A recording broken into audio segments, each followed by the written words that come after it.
ক্ষমতাগুলো সাধারণ মানুষ কেন, দেশের মন্ত্রী, মিনিস্টার, রাষ্ট্রপতি কারোরই নাই। সেই ক্ষমতাগুলো তোমাদের সামনে এখন তুলে ধরবো। তো নাম্বার 1 এ এদের যে ক্ষমতাটা রয়েছে সেটা হচ্ছে এরা যে কোনো সময় যে কোনো মুহূর্তে, সেটা হোক রাত 12টা, রাত 1টা, রাত 2টা, অথবা ভোরবেলা অথবা দুপুরবেলা, যে কোনো সময় প্লেনের টিকিট কাটা ছাড়া এরা বিমানে উঠতে পারে বা প্লেনে উঠতে পারে। অর্থাৎ বলতে গেলে এদের জন্য কিন্তু সবসময় বিমান রেডি করাই থাকে। এই যে ক্ষমতা, এই ক্ষমতা কিন্তু কোনো দেশের মন্ত্রী, মিনিস্টার, রাষ্ট্রপতি কারোরই না। নাম্বার 2, এদের যে ক্ষমতাটা রয়েছে সেটা হচ্ছে কোনো প্রকার গাড়ি চালানো শেখা বাদেই এদের কাছে যে গাড়ি আসুক এরা সেই গাড়ি চালাতে পারে। সেটাও কার বা মার্সিডিজ, বাইক বা মিনি ট্রাক, সকল ধরনের গাড়ি কিন্তু এলাতে চালাতে পারে। এদের এই গাড়ি চালানোর জন্য কোনো প্রকার অভিজ্ঞতার প্রয়োজন পড়ে না। এই গাড়িগুলো চালানোর জন্য এদের কোনো প্রকার ড্রাইভিং লাইসেন্স নাই, গাড়ির কাগজপাতি নাই। শুধু তাই নয়, এরা যখন বাইক চালায় এরা কোনো প্রকার হেলমেট ইউজ করে না। তারপরেও কিন্তু কোনো প্রশাসনের ক্ষমতা নাই যে এদের গাড়ি আটকানো, এদের নামে মামলা দেওয়া। গাড়ি চালানো অবস্থায় এদের সামনে যদি কোনো মানুষ চলে আসে, সেই মানুষকে গাড়ি দিয়ে চাপা দিতে এরা একটুও দ্বিধাবোধ করে না। গাড়ি নিয়ে কাউকে চাপা দিতে পারলে এরা একটা পৈশাচিক আনন্দ পায়। এমনও ফ্রি ফায়ার প্লেয়ার আছে যারা গাড়ি নিয়ে ঘুরে বেড়ায় শুধুমাত্র কাউকে চাপা দেওয়ার জন্য। শুধু তাই নয়, এরা যেখানে যে গাড়ি পায় সেই গাড়ি কিন্তু নিয়ে নেয়, সেটা হোক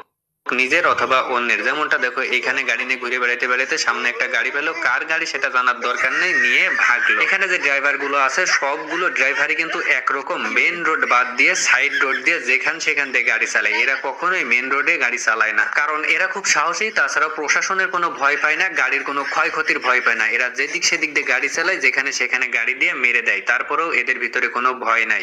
নাম্বার 3, এদের যে ক্ষমতাটা রয়েছে সেটা হচ্ছে এরা প্রকাশ্যে ঘাড়ে অথবা হাতে অস্ত্র নিয়ে ঘোরে, আবার সেই অস্ত্র দিয়ে সামনে যাকে পায় তাকেই কিন্তু মারে। যেমন দেখো, নিচে একটা সাধারণ মানুষ রয়েছে আর এই ব্যক্তিটা উপর থেকে কিভাবে ওই সাধারণ মানুষটাকে মেরে দিল। এদের ভিতরে কোনো মায়া মমতা বলতে কিছুই নেই। এত কিছু করার পরেও যে সরকার এদের বিরুদ্ধে কোনো ব্যবস্থা নেবে, কিন্তু তা করে না। সরকারও এদের দেখে ভয় পায়। আর প্রশাসনের কথা কি বলবো, প্রশাসন এই চোখ বুঝে থাকে সবকিছু দেখার পরেও। সাধারণ যেসব মানুষ আছে তারা কিন্তু মারামারি দেখলে ভয় পায়, কিন্তু ফ্রি ফায়ার প্লেয়াররা কখনোই মারামারি দেখে ভয় পায় না। এরা আরো তাকে থাকে যে কোথায় মারামারি হচ্ছে। যদি মারামারি দেখে তাইলে এরা তার ভিতরে চলে যায়, যাওয়ার পরে ওই যে মারামারি করছে তাদেরকে ধরে মারে। যেমনটা দেখো, উপরে কিছু ব্যক্তি মারামারি করছিল, এই বেচারা বুঝতে পেরে গাড়ি নিয়ে যাচ্ছিল, গাড়ি থেকে নেমে পড়েছে। নামার পরে এর ঘাড় থেকে বন্দুকটা হাতে নেয়, নেওয়ার পরে ওই যে মারামারি করতেছে তাদের ধরে মারা শুরু করে। এবং ওইখানে কিন্তু একটা আদমরা হয়ে পড়েছিল, সেটাকে তো পুরোপুরি মেরে দিল। আর এই পাশে যেটা ছিল ওটাকে মারার জন্য দেখো স্কাইলারের ইউজ করে সামনে একটা গুলাল মেরে কিভাবে বের হয়ে গেল তাকে মারার জন্য। এবং অলরেডি ওইখানে কিন্তু সোনিয়া ক্যারেক্টার হয়েছিল, তাও কিন্তু ছাড় দেয়নি। যতক্ষণ না